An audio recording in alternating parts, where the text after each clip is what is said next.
Hello everyone. Today we talk about how to fix the app on Moovit. We will go to settings.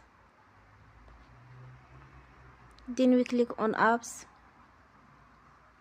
After that we search the app Moovit and we click. Then you will on force stop. After that we go to storage.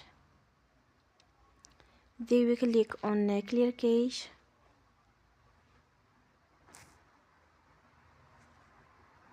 You will go to Play Store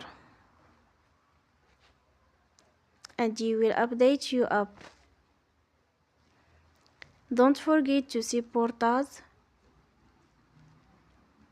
by like and subscribe. See you next time and thank you for watching.